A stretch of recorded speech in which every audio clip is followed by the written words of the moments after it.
सरकार न्याय नहीं दे सकती।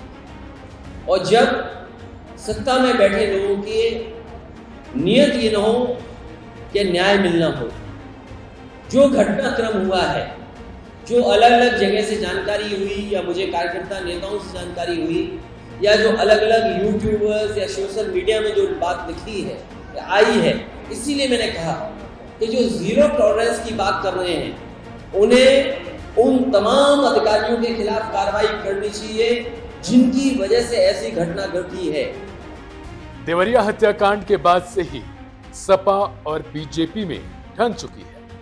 अब तक जो आप अखिलेश यादव को सुन रहे थे, उन्होंने साफ शब्दों में कहा कि ये रिटेलिएशन था, यानी उनका साफ ये मानना है कि पहले एक आदमी की हत्या की गई, जिसके जवाब में गुस्साई भीड़ ने 5 लोगों को निर्मम तरीके से कूच डाला, सबके गले कटे हुए थे। ये रिपोर्ट में खुलासा हुआ।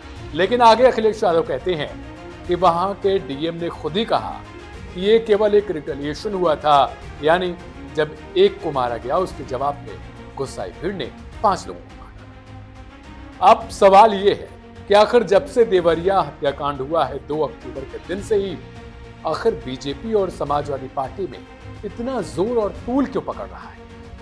बीजेपी की ओर से विधायक शलभमणि त्रिपाठी ने सवाल खड़े कर दिए कि जब सपा सत्ता में थी तो उसने क्या क्या कांड किए हैं वो सबको पता है।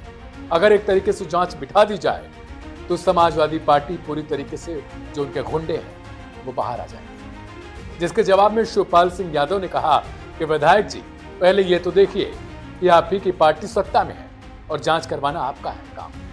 अगर आप एक पक्षीय काम करेंगे तो जनता में आक्रोश तो दिखेगा ही।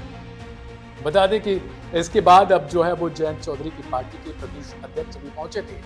कल देवरिया में जो कुछ हुआ वो हम लगातार आपको बता रहे हैं। वहां कैसे भीड़ पहुंचती है और भीड़ जमकर सरकार के खिलाफ नारेबाजी, प्रशासन के खिलाफ नारेबाजी करती है। और उन पूरी भीड़ का मानना यह था कि आखिर अकेले प्रेमचंद यादव के ऊपर कार्रवाई क्यों हो रही है, आखिर सत्यप्रकाश दुबे के घर पे कार्रवाई क्यों नहीं हो रही।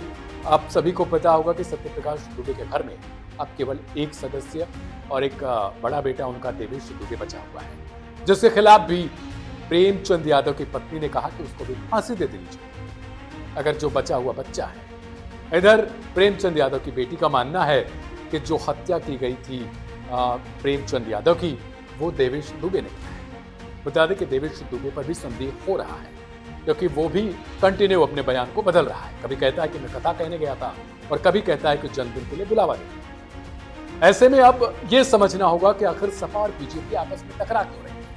अब सभी को पता होगा कि आगामी चुनाव सर पे है। ऐसे में ओबीसी बड़ा कार्ड हो सकता है।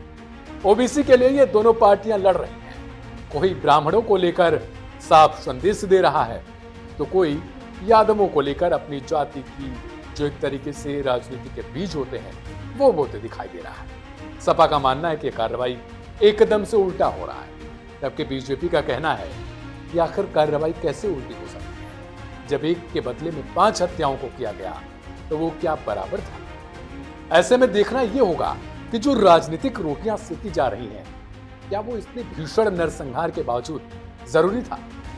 क्या इसमें यादव वर्सेस ब्राह्मण का कार्ड खेलना उचित था।